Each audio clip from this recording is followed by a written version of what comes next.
I'm so excited to be here. Hello. I just need one thing. I need my stick for my PowerPoint. It's over by the technical department. So I can get started anyway. Are you okay? How are you doing? Are you hungry? Yeah. Me too. So my title is God and Sex, as you know. And I think it's a very brave title to speak on. Why would it be brave? Well, my mother's in the audience. And when I get home, she's going to tell me everything that didn't work. Because that's what mums do. So this talk today, being able to be here with Reverend Michael and Agape, thank you for coming. And Muzi, thank you for inviting me to speak. This is a climax for me. Okay. It's the climax of many years of study and research. Some of that time I've been on my knees to God. And some of that time I've been on my knees, but not to God.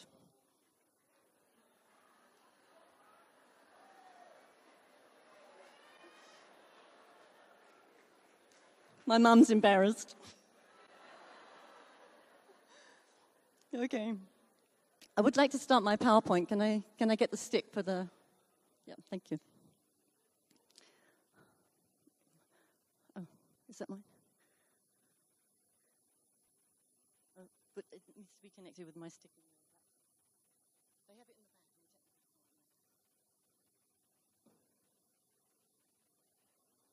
Oh, I've got it. Okay, got it. Okay. All right. Okay, so I'll do what I was going to do later, once my PowerPoint was in place. So do you think that I look really holy in my ministerial robes?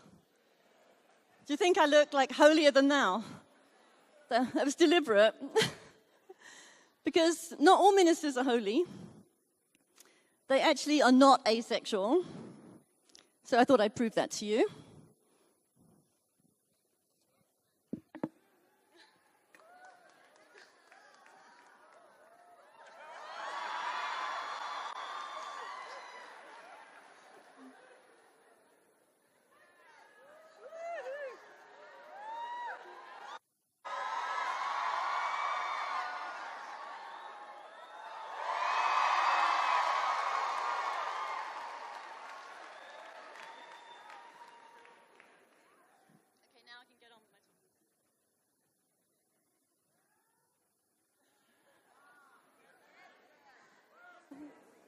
Okay, I'll sit down now. I want to do my talk for you. Oh, okay. All right, so that didn't work. I should be seeing my notes in front of me. No? Not possible? Okay. All right, I'll make it up. I have a belief that PowerPoints don't work for me. So every time I do a PowerPoint, something goes wacky with the stick or the whatever. Anyway, so I'm now making it up, trying to remember my notes.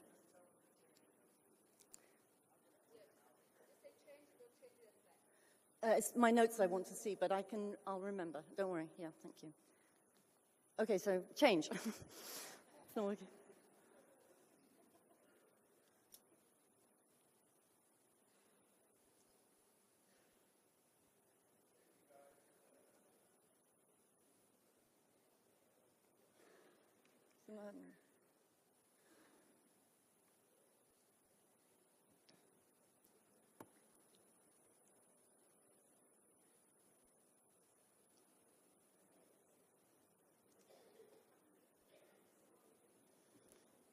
Okay, I'll just keep going because who knows when it's going to change. Can you let me know when it changes so that, because I can't see from... Oh, okay, good. Okay. So, repetition, but it's a climax for me. Next one. So this is my intention, to get you out of bondage regarding sex. Bondage?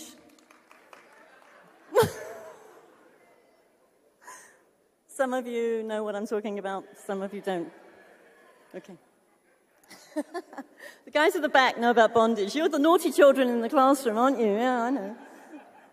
I want to make you feel more alive, but without a live show.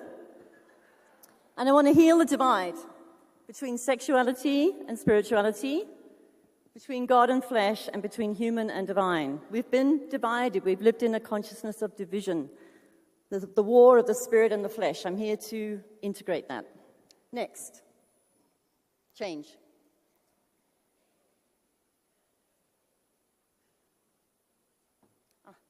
So I wanted to pay tribute to Nirvana Gale. He was my teacher at Agape when I was studying there with Reverend Michael, and he was the first person to ever teach on God and sex. He was really a way shower, really a forerunner.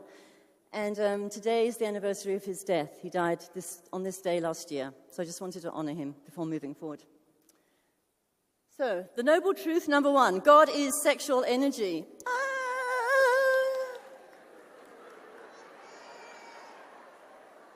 There's only one life, there's only one energy. It has to include sex. It has to. You can't have God, the one life, and then sex over here. It's not going to. It's not true. It's never going to work. So God is sexual energy. Noble truth number 2. Change, please. Next, please. Next.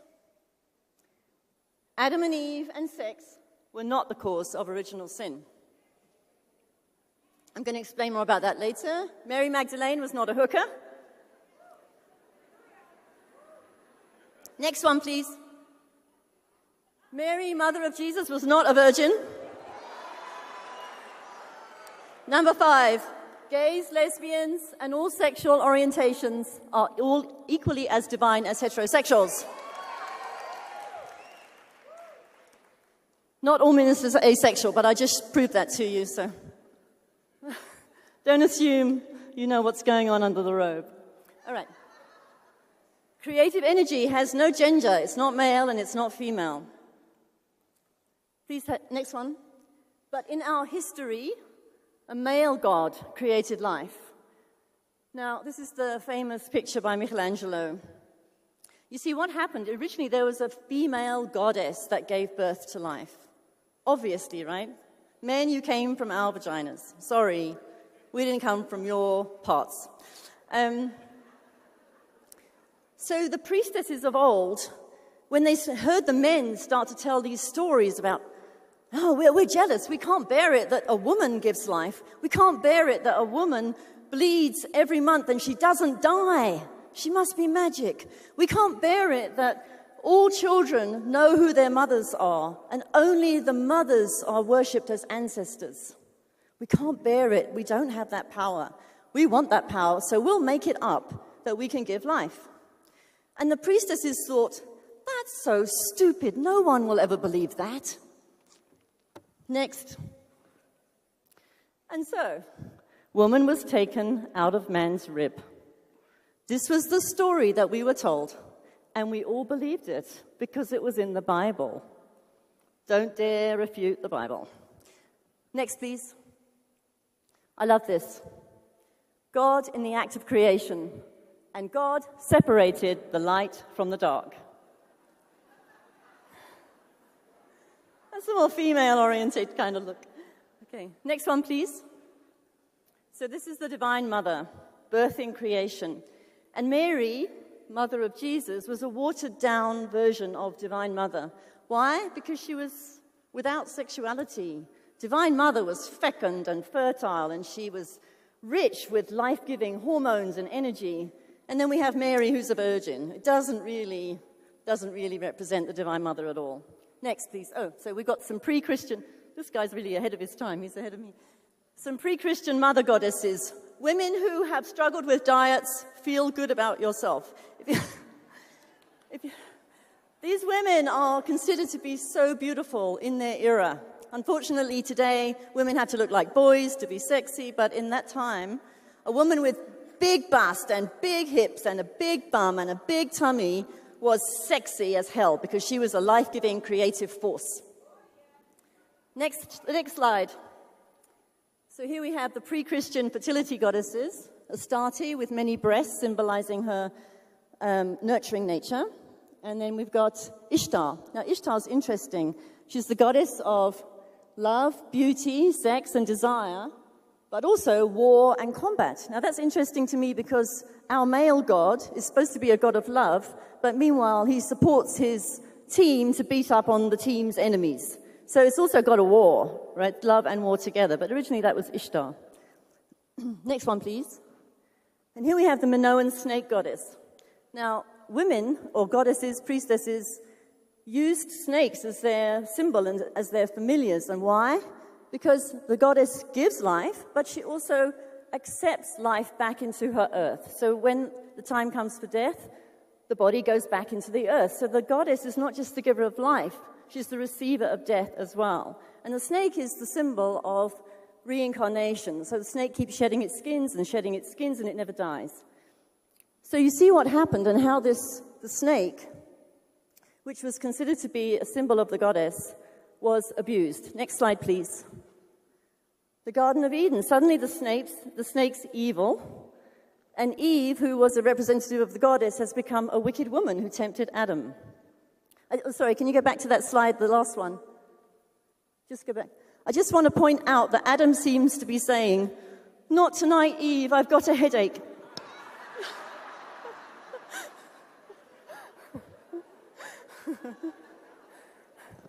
Next one, please. Okay, someone else mentioned the Apple agreement. Eve, stop. Have you read the user agreement? No one ever reads that stuff. Next one, please. So Eve tries to keep paradise tidy. Adam, will you please pick up your clothes? They're trying to hide their sexual shame, and it was futile. Eve says, "Look, it was a mistake, but it's not like the whole world has to know." And this is your punishment. So God, can you just leave that slide a minute? So when Eve tempted Adam, and he ate of the fruit of the tree of knowledge of good and evil, God punished Adam and Eve throughout the generations. So they did bad stuff. One bite of the apple, and suddenly all generations after them are punished. So this is your punishment for sex. You get to have teenagers. Next one. Big Brother is always watching you. Have any of you ever felt guilty about having sex? Yeah, because we've been trained that it's something simple. So this couple is saying, "Baby, we've been dating a while, and I think I want to have sex." And she says, I want to as well. It's just," and she says, "God is watching us." And then there's a bush, and God's behind the bush. And God says, "No, I'm not." God is a peeping Tom. God's watching you in your bedroom. So where do we get the notion of sin from? The creator of original sin was Augustine. Has anyone ever heard of Augustine? St. Augustine. You probably know about Alcoholics Anonymous. So there are many 12-step fellowships, and the 12-step fellowship for sex and love addicts is called the Augustine Fellowship. Interesting. Why? Because Augustine was horny, and he couldn't bear it. He couldn't bear that he couldn't have control over his erection. So he believed that the best way to control his sexuality was to be completely celibate. He was a 5th century theologian in North Africa. He had a wife or a girlfriend or a concubine, and he had a child with this person. But after his conversion experience, he tried to make sure that no one was ever going to enjoy sex ever again, and he did a pretty good job of that. Please carry on. So what did he believe? That sex is sinful. Is it? Everyone's born in sin. Now this is horrible. This is treacherous. Why are we born in sin? Okay, so Adam and Eve gave into temptation. They were weak. They were disobedient. And we're born in sin because every time any one of us is born, it's a direct result of a sexual interaction between our mum and our dad. So we have those insidious sexual cells in our bodies, and therefore we are permanently sinful. And then Eve, as the temptress, is considered by St. Augustine to be the wicked one, and all women are therefore wicked. So this was St. Augustine's solution. You become celibate and remain celibate, even in marriage, or you get married. So you can see what happens when you get married just to have sex or because you think you have to.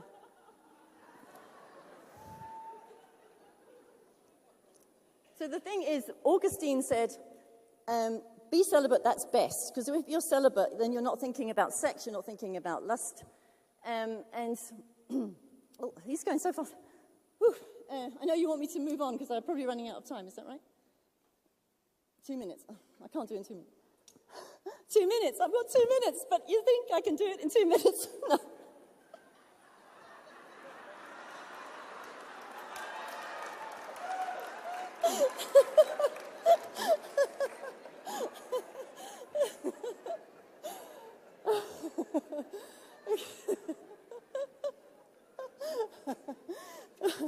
Well, maybe I can, but you can't. Okay. So Augustine's solution is that we have to baptize babies immediately after they're born, because if they go to hell, if there's a high infant mortality rate, as there was once, a baby dying without being baptized, for sure it's going to go to hell. The other thing is that we're going to go to hell anyway because we're born of sex, so we're born of original sin. So how do we avoid going to hell? Well, we pray to Jesus Christ for redemption. It hasn't worked for me.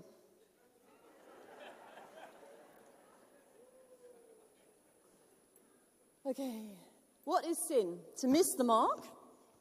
It's a Greek archery term, to miss the mark. It doesn't mean you're bad, wrong, or evil. You just miss the mark. And in the New Thought world, we'd call it a sense of separation from God. Next one, please. What's the third alternative? Self-pleasuring. Augustine didn't talk about that. Next one, please. The consequences of masturbation. According to history, you go blind, your hand drops off, or you grow hair on the palm of your hand. This all means you're going to go to hell. Everything in moderation.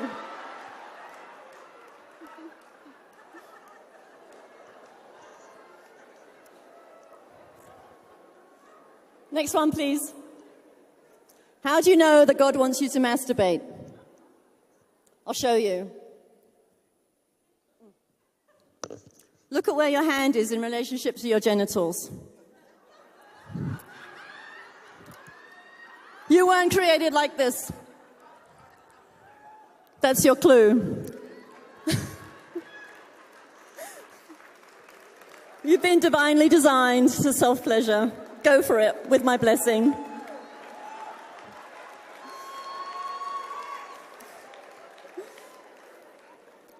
Next one, please. Oh, next one. Now we get to Mary Magdalene. Yeah, she was a sex priestess. Next one. I'll whip through it really quickly, so. Next one. She probably trained in the temples of Isis. Isis was the Egyptian mother goddess, and she trained as a sex priestess. Please keep going. Next one. So a sex priestess was not a common hooker.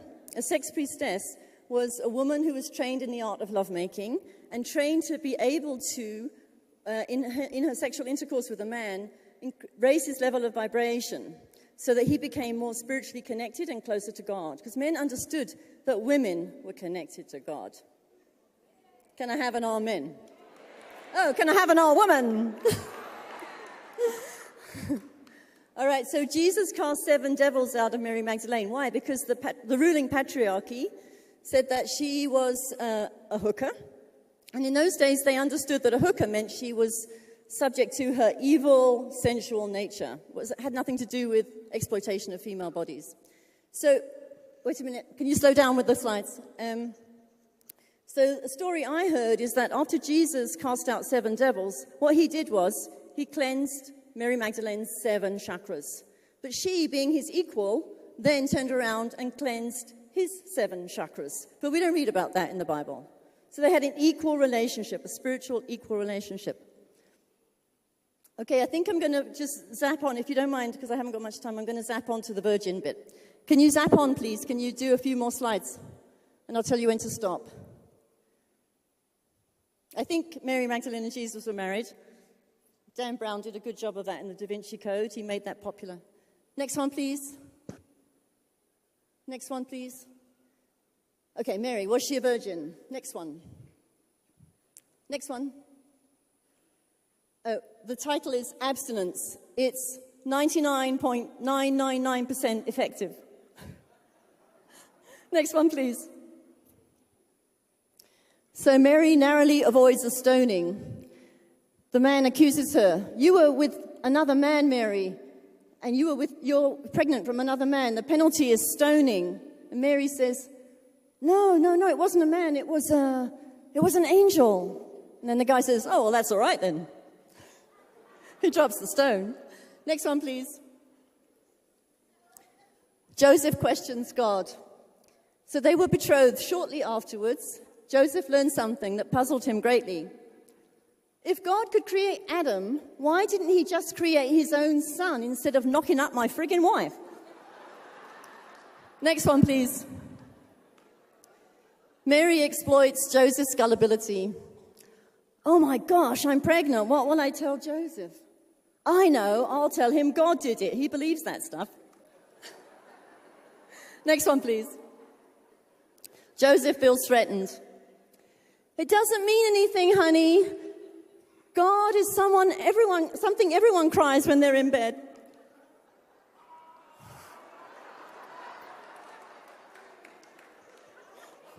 Next one, please. Joseph feels inferior. Poor Joseph. God was a hard act to follow. Next one, please. Okay, I'm going to zap on, but keep going, please. More slides, quickly. More slides. I don't have time to go through it all with you. Okay, we'll stop there. Oh, I'm a virgin. Oh, yeah, this is a good place to stop. So, I'm a virgin. You don't believe me, do you? No, I know you don't. This is a definition I really like. I'm a virgin. A woman who is a virgin, one in herself, does what she does, not because of any desire to please, not to be liked or to be approved, even by herself, not because of any desire to gain power over another, to catch his interest or love, but because what she does is true. Beautiful, huh? Beautiful. So welcome to my Virgin Club, all you women who are willing to do true things. Next one, please. This is my last warning to you. Don't die a virgin. Terrorists are up there waiting for you.